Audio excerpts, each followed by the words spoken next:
All right, welcome in everybody. We got a special afternoon episode, and the reason we're doing it in the afternoon is because we're at a different time zone. We're traveling out to Hawaii. We got our man Nigel from the University of Hawaii on. How you doing today?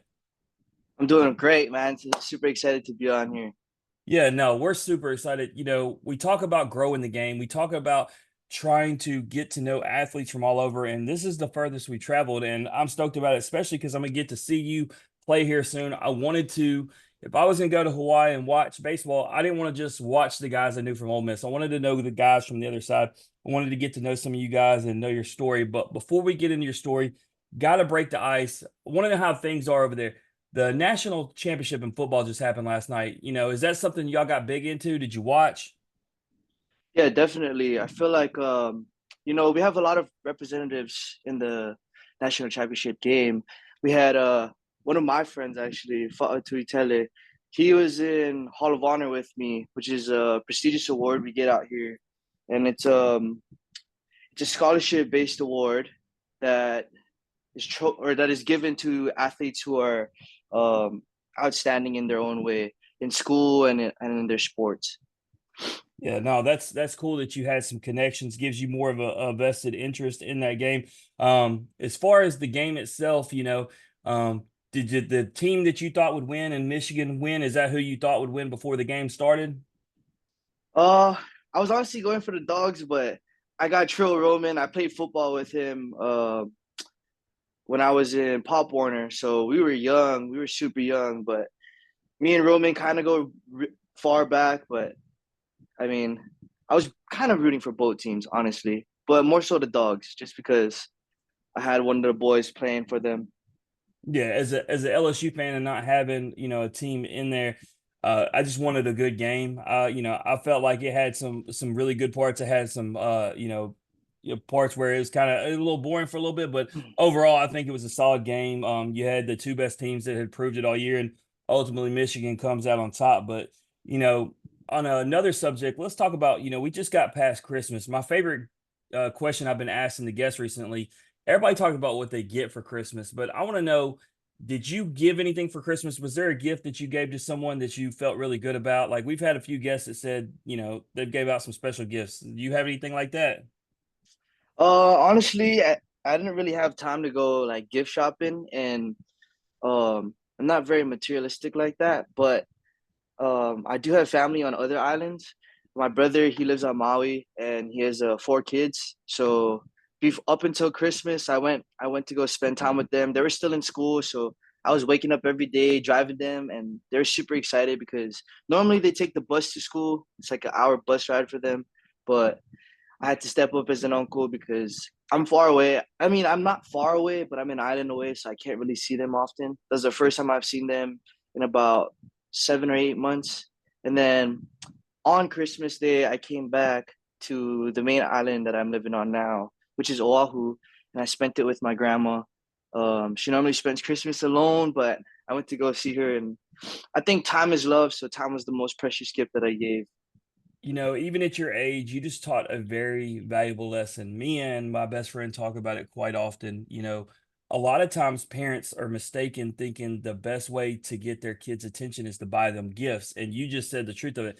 They just want you to spend quality time with them. And that's that way with all young people. So, like you're saying, whether your nieces, nephews, whatever, they just want to spend time. You can buy an awesome gift, but if you don't hang out with them, it's not going to matter much. That's right. I So agree. that's impressive that you know that at this age, and man, I always keep that because it's gonna stay true. My son is like that. He's 11 years old, and it's baseball. We go to all these baseball games. He's my ride or die. He goes with most of them. It's that quality time that we have that's Yeah. meaningful to him. So I'm with you on that. Uh, right now, I may not be familiar. I don't know if you're listening to what's here or what's over there, but who's your favorite like musician right now? Who are you vibing with? Uh, I do love country just because like my island is super country. So I grew up in the roots, but I gotta stick with the local artists. And I'm gonna put you on. I'm gonna put all your viewers on. If you ever search up Maoli, he does a lot of covers of country songs and like old school songs that you would definitely enjoy. So Maoli is spelled Maoli. Maoli. Got it. Got it. I'm down. I'm gonna check it out after this. All right, last one, and then we'll get into your story. If you could be any superhero, who would you be and why? You know, I've definitely put in a lot of thought into this, but I don't think there is a superhero um that has this that has a name to this ability, but it's kind of like deflection. So like whatever your intentions are towards me, I'm gonna deflect it back, if that makes Mhm. sense. So if your intentions is to kill me, then you know that so and so Right. happens back to you. If your intentions is to love me, then perfect. All right. So if the comic book writers out there listening, we got an idea here. We need Yeah, we we need a new do. superpower. We need to get it done. All right. I heard that. All right. Well, let's get into your story, man. Let's talk about it. Where are you from? I am from a little humble town called Lanai, and it's one of the uh, inhabitable islands in Hawaii. There's eight of them, but seven of them are inhabitable. My island is super small, super small. It's a population of about 3,300 people now. The current owner of my island is actually Larry Ellison, who is the owner of Oracle. Um, and if you search up, you know, like Joe Rogan speaks about it, or any kind of podcast of my island, they talk about how like there's more deers on the island than there is people. So it's a It's pretty funny you small say island. that. It's actually not small compared to, even though the state's huge. The star gymnast we just had on from Oklahoma, uh, she's only got 300 people in the town where she's from, and Wow. she's up in South Dakota where she's talking about the snow right now. So actually, she's coming from a real small place. It's a big in obviously overall space, but the amount of people. But Yeah. I think it's because people don't want to. Hey, you live where the weather's beautiful. I'm not trying to live where she's at. Like. No, I'm not trying to freeze to death. And they probably got more deer, moose, elk, whatever up there where she's at than people too. Yeah, But probably, huh? you were talking about your family a little bit ago, man. Talk to me about your family within the home around there. Tell me the family dynamics, what you got going on. So I kind of got a unique story about family. A lot of the people I come across, like, we're like completely strangers, but they're still family towards or to me because of how they treat me. And in Hawaii, it's a very like Ohana aspect. I don't know if you guys ever watched Lilo and Stitch, but Ohana means family. And Right. I've had a lot of people touch my life and like treat me in ways that have, you know, allowed me and gave me the opportunity to grow. So other than my immediate family, I have so many aunties and uncles, and we call it Hanai parents, like Hanai moms. But immediate family, I got my dad, my mom back home on Lanai with my younger sister.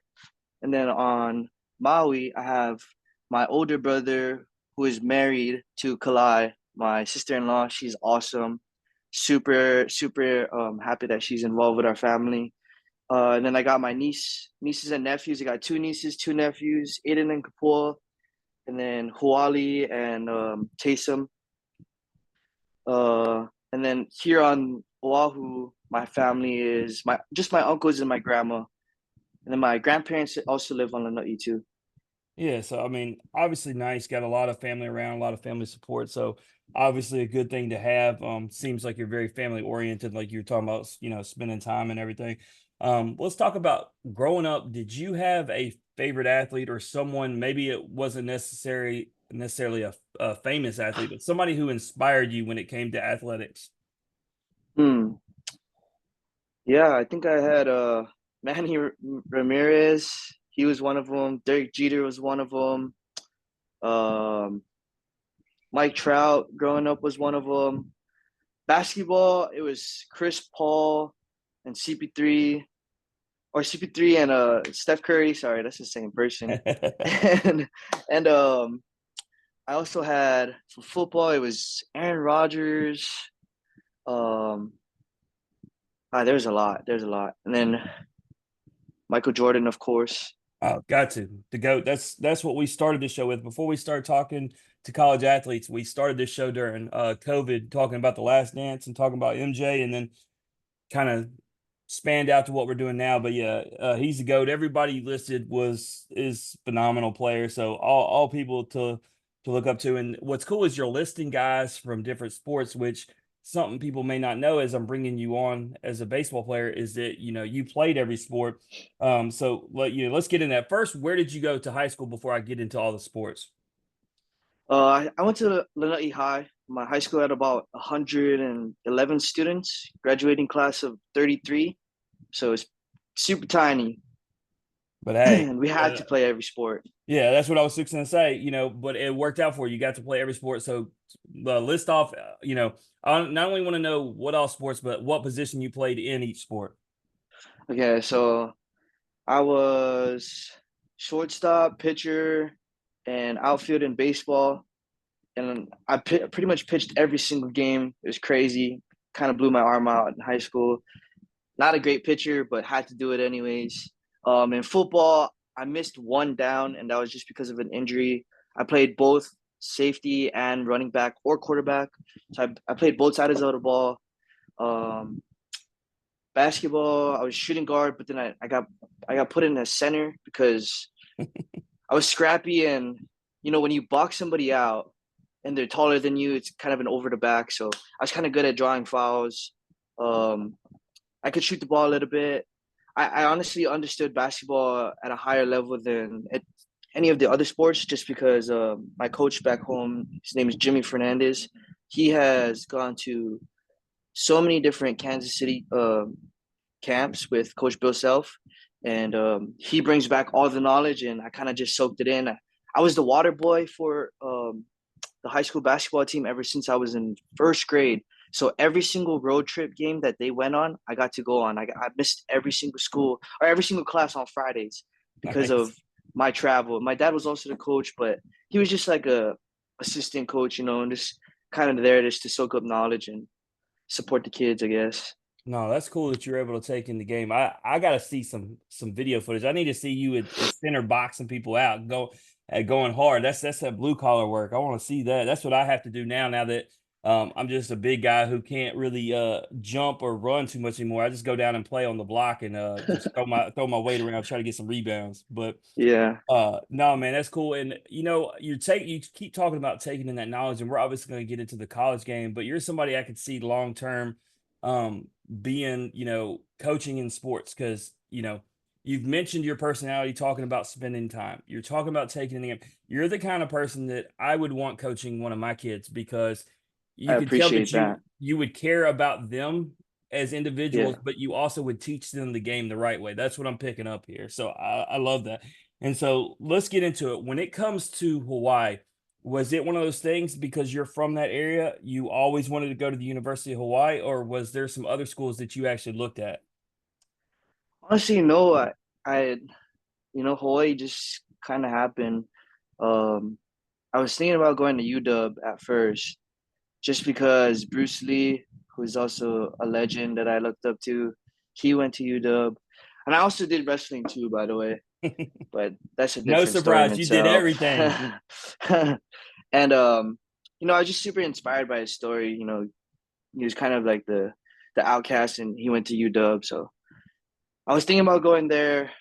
I was talking to Fergus at the time he was there, but played in a couple PG games, and then I came back home for some showcase, and then I eventually like lived out in Spain, which is crazy. Like I was playing baseball in Spain with the baseball team out there, and I got a call from Mike Brown, who is now at Utah.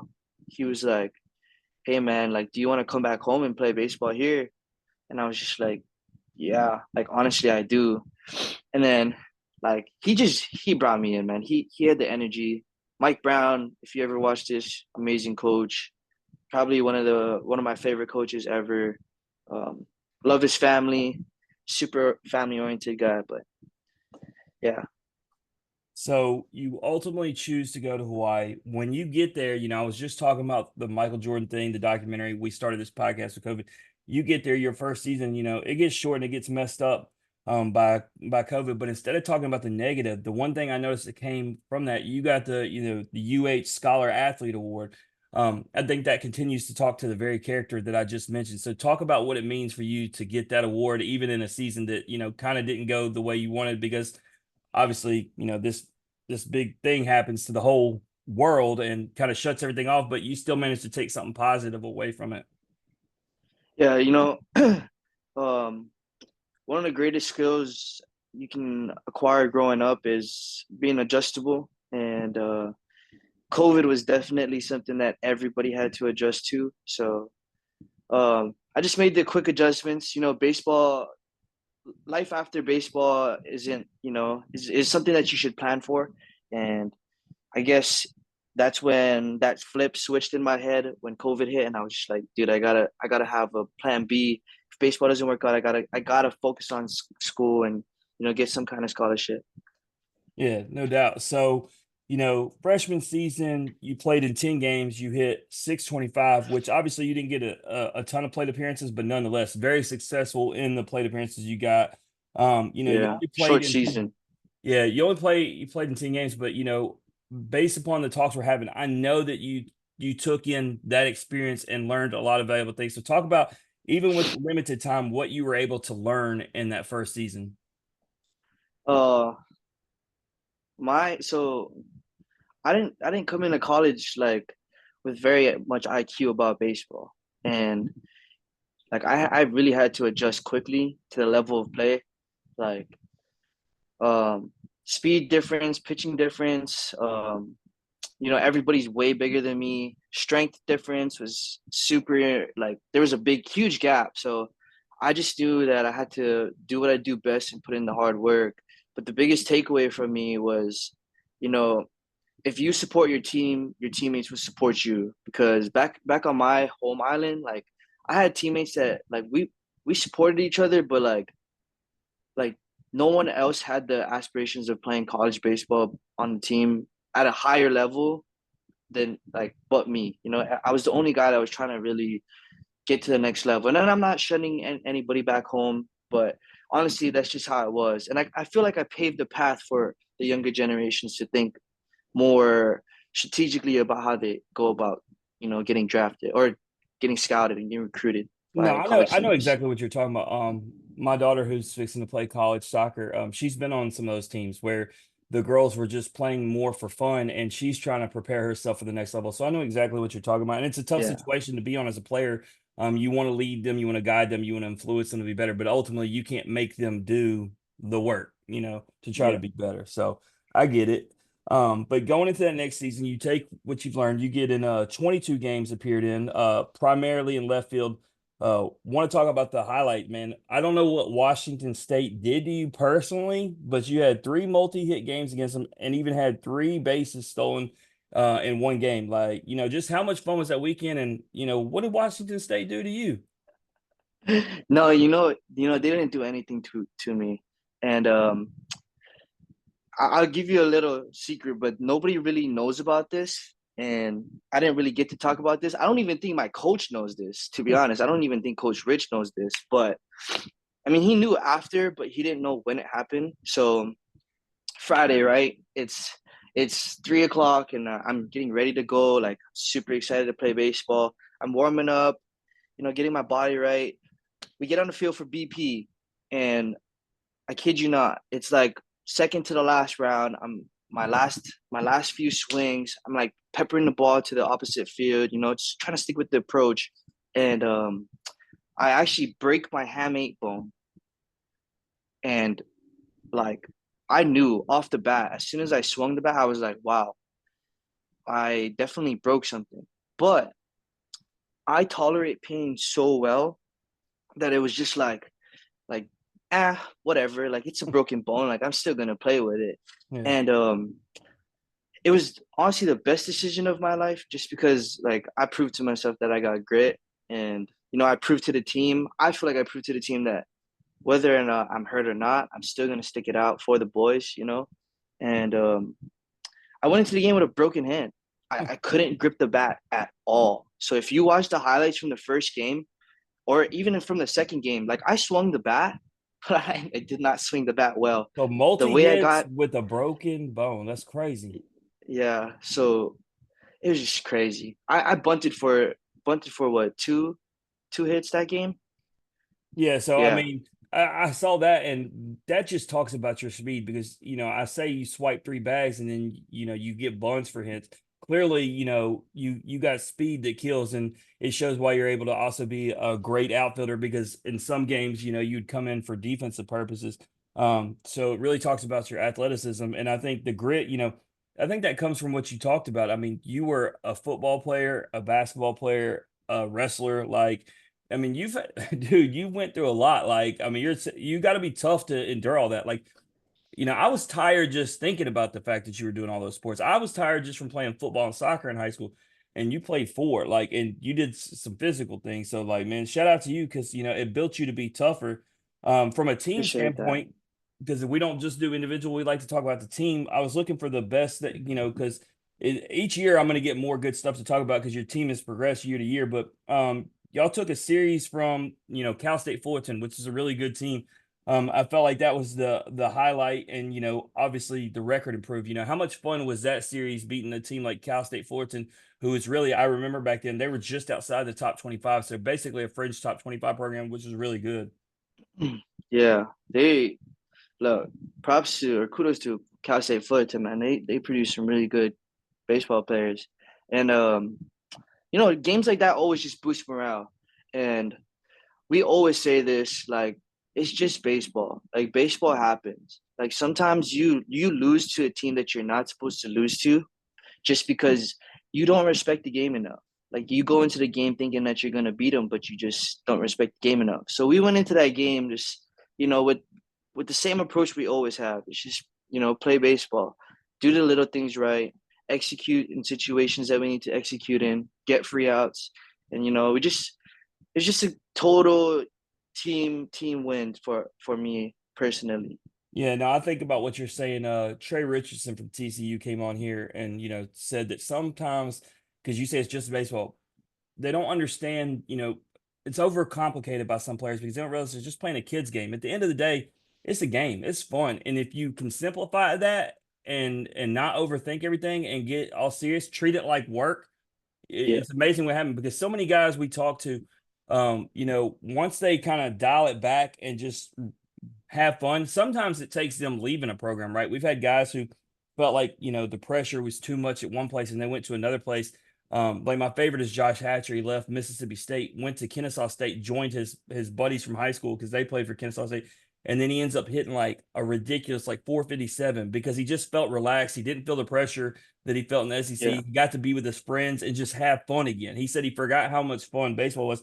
And so I think it's like what you're saying, enjoying it, understanding what it is. Don't make it such a, if you make it like work, it's going to become work. And most people don't like work. You know what I'm saying? yeah, So, and you ain't getting a paycheck at the end of the day from college baseball unless you happen to be like, Dylan Cruz. But going into I got to throw my boy. He's on this show. I mean, that dude was getting NIL money. Everybody knows that.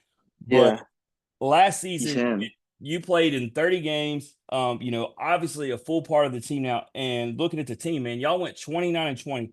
Like I said, each season y'all got better and better. And there's a lot of highlights. I mean, I want to start with the Cambria College Classic. What was it like, first of all, playing in that big stadium? Dude, that was insane. US Bank, man, something I'll never forget. Um, that year we had impeccable team vibes, like lots of maturity, lots of kid fun, lots of, just being around your teammates because Matt Wong, man, he's such a great leader and he's always been that kind of brother, big brother to me because we came into the program together. But he created the team vibes, and everybody just carried it with him. But playing in that environment, my gosh, crazy! The ball flew. My gosh, the ball flew in that damn stadium. What was it like covering the outfield out there? I mean, it had to have felt like it was bigger than normal, right? It was so goofy because, like, so I don't know if you've ever been into US Bank, but the roof, it's like open kind of. So Yeah. like whenever you hit the ball, there's like light parts and then there's pillars. So the ball would get lost in the dark parts because the bottom of the ball is dark, right? Mhm. So it get lost in the pillars, and we were just struggling to adjust, like nonstop fly balls in the outfield, and like trying different things right before we started playing. But it definitely got better as the night went on Yeah. because the light situation was a lot better, but is incredible. And the snow is crazy. Like a lot of people in Hawaii just don't see snow in general. Just being in that, I literally woke up at 4 o'clock in the morning to go play outside in the snow, and just like relax my body because it was the next best thing to an ice bath, honestly. That's one of those things I didn't think about. The environment outside. I'm too busy thinking about baseball. I didn't think about the fact that y'all came from there, and went up there and there was snow. That's awesome. The fact that you got up at 4 a.m. And the fact Yeah, that you just told me you do ice baths, which I do too, man. That's what's yeah. up. Now I know why you're a positive person. Those will change your life.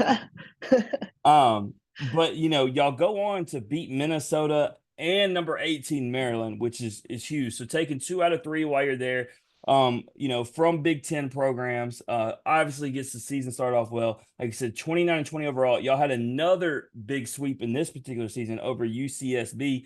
Obviously was a top 25 program at the time when you beat them. So with the improvement year to year, it makes me wonder, like this upcoming season, I feel like as Yeah, I be look in your ready. career, yeah, with your career and your team, I just see Strap improvement, in. improvement, improvement. So I feel like this year, like especially we talked about it before the show, right? Y'all got Ole Miss out the gate, and then you got NC State right behind it. Like there's opportunity for Hawaii to make a name for himself out the gate. So are we going to see that continued improvement? Oh yeah. Oh yeah. Look, we lost some key pieces last year, but that's baseball, man. You can't play forever, and guys will step up. We have All we right. have Well, give really me a solid couple guys. Give leaders. me give me a couple hitters so I can look for besides yourself. That man, I'm gonna know their name by the end of that first weekend. Kyson Donahue for sure. Automatically Kyson Donahue. Look, this guy is an incredible teammate. He's an incredible leader. He leads by example. Dallas Duarte, amazing catcher. Behind the plate, he controls the game. Like I can't stress enough how well Dallas is as a team player, as a teammate, as a leader on the team, and bro, he's the best catcher I've ever played for or played with.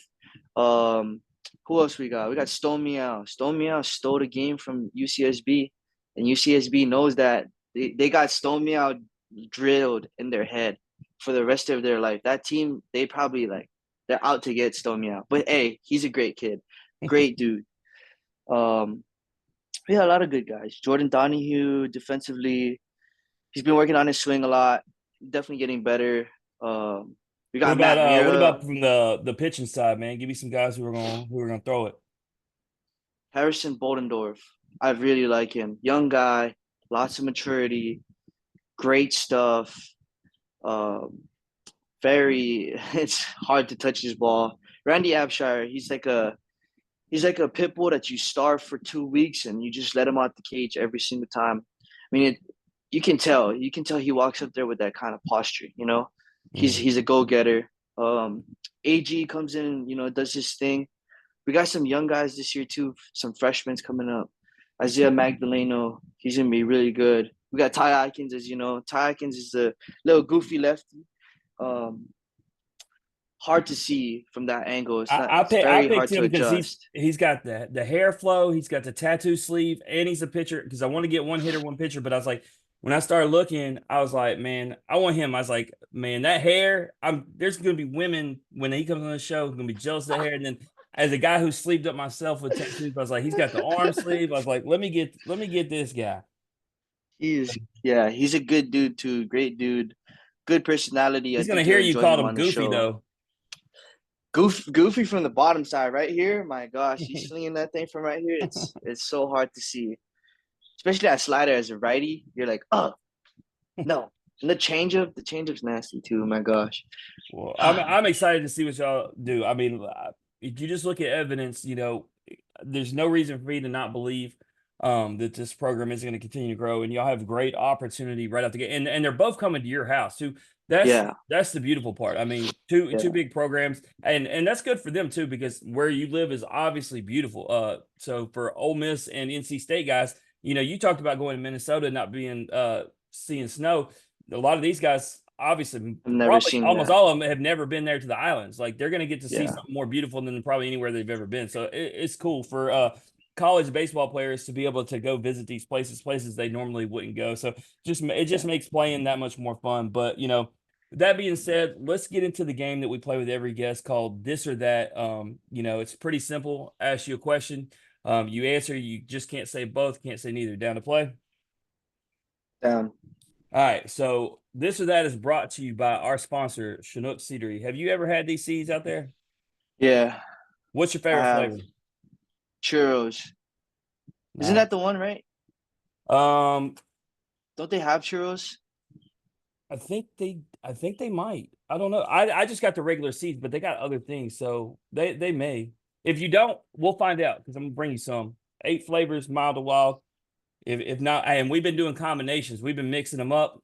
We did the barbecue with the cinnamon toast, and my host calls it smoking Oh, it might be toast. cinnamon toast. Yeah, Yeah, it might be that one. yeah, I yeah. think that's the one.